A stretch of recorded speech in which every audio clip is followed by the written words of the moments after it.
एक छोटा सा शहर, एक साधारण परिवार और सपनों से भरा एक युवा। गरीबी और कठिनाइयों के बावजूद उसके दिल में एक आग थी, कुछ अलग करने की, कुछ नया बनाने की। सपना था दुनिया में अपने देश का नाम रोशन करना। हर समस्या उसके सपने के सामने एक परीक्षा बनकर खड़ी होती और हर बार उस युवा ने दिखाया कि इरादे मजबूत हों तो परीक्षा कितनी भी कठिन हो, इंसान उसे पार कर सकता है। उसने अपनी जिंदगी की शुरुआत छोटी नौकरियों से की, सुबह से शाम तक काम और रात भर पढ़ाई, लेकिन सपने के पीछे उसकी लगन कभी कमजोर नहीं हुई। जब भी थकान उसका पीछा करती, एक आवाज उसके दिल के कोने से आती, तेरा सपना तुझे पुकार रहा है। यह आवाज उसके अंदर एक ऐसी ताकत भर देती जो उसे हार मानने नहीं देती थी।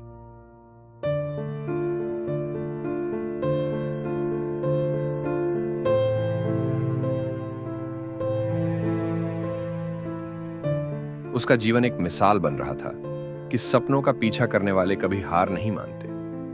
फिर एक दिन एक ऐसी मुलाकात हुई जो उसके जीवन का मोड़ बन गई। एक प्रभावशाली व्यक्ति उसके सपने को सुन रहा था, लेकिन उसकी आंखों में एक चुप्पी थी जो असमंजस पैदा करती थी। क्या मेरा सपना सच हो सकता है? उस युवा के मन में सवालों का तूफान था, लेकिन उसने विश्वास का दामन नहीं छोड़ा। उसने अपनी बात इतने विश्वास और जज्बे के साथ रखी कि वह व्यक्ति हैरान था। यह चुप्पी एक शुरुआत थी जो भविष्य को एक नई दिशा देने वाली थी। दिन गुजर रहे थे और उस युवा की लगन और मेहनत नए दरवाजे खोल रही थी।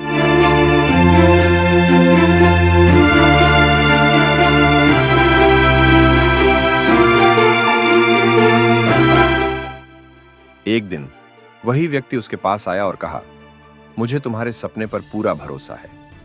ये शब्दों ने उस युवा के अंदर बिजली की तरह नई जान भर दी। जब कोई तुम्हारे सपने पर भरोसा करे तो समझ लो कि अल्लाह तुम्हारे साथ है, उसने अपने आप से कहा। लेकिन असली चुनौती तो अब शुरू हुई थी। पैसे और समर्थन की कमी अब भी एक बड़ी दीवार थी।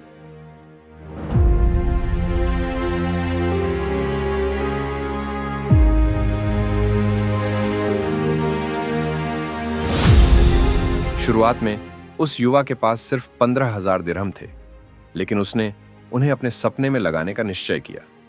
हर दिन एक नए निवेशक के दरवाजे पर दस्तक, हर रात अपनी योजनाओं को और बेहतर बनाने की कोशिश। धीरे धीरे उसके विचार और लगन लोगों के दिल जीतने लगे। कुछ बड़े व्यक्ति उसके साथ आए और उसने अपनी पहली इमारत बनाने की शुरुआत की। यदि पैसे की कमी थी तो विश्वास का भंडार उसके पास था। पहली इमारत ने सफलता का दरवाजा खोला। लोग अब उसके काम और उसके जज्बे को समझने लगे। एक के बाद एक नए प्रोजेक्ट्स आते गए।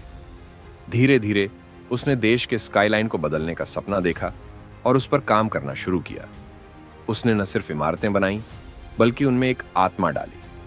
हर इमारत एक कहानी, एक सपना बन गई। उसका सबसे बड़ा सपना था दुनिया की सबसे ऊंची इमारत बनाना। लेकिन यह काम आसान नहीं था। इंजीनियरिंग से लेकर वित्तीय योजना तक हर कदम पर नई चुनौतियां आईं। कभी फंडिंग की कमी, कभी प्रकृति की चुनौतियां। लेकिन उस युवा का विश्वास हमेशा उन चुनौतियों से आगे रहा। यह सिर्फ एक इमारत नहीं, यह सपनों की ऊंचाई है, उसने कहा। और फिर वह रात आई जो उसके सपने के सफर का अंत नहीं, एक नए युग का आरंभ थी। चांदनी के नीचे दुनिया की सबसे ऊंची इमारत खड़ी थी। लोग उस इमारत को देखते रहे जैसे वह उनका अपना सपना हो।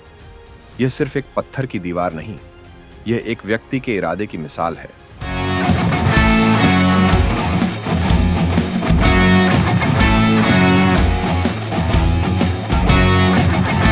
उस युवा के सपने ने दुनिया को एक नए नजरिए से देखने की ताकत दी थी। यह वह पल है जो हमें याद दिलाता है कि अल्लाह उन्हीं का साथ देता है जो खुद पर भरोसा करते हैं।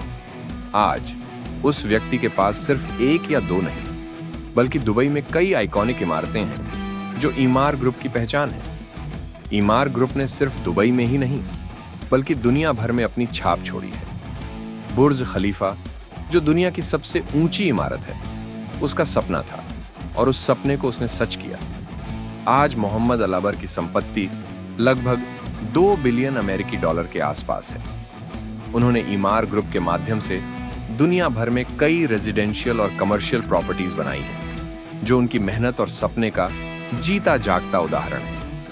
मोहम्मद अलाबर के सपने ने न सिर्फ दुबई को नई ऊंचाइयों पर पहुंचाया, बल्कि दुनिया भर के लोगों को सपने देखने और उन्हें सच करने का हौसला दिया। ये कहानी ये साबित करती है कि अगर सपने बड़े हों और इरादे मजबूत, तो दुनिया की कोई ताकत आपका सपना सच होने से नहीं रोक सकती। सपने वो नहीं जो सिर्फ देखे जाएं, सपने वो हैं जो जिए जाएं।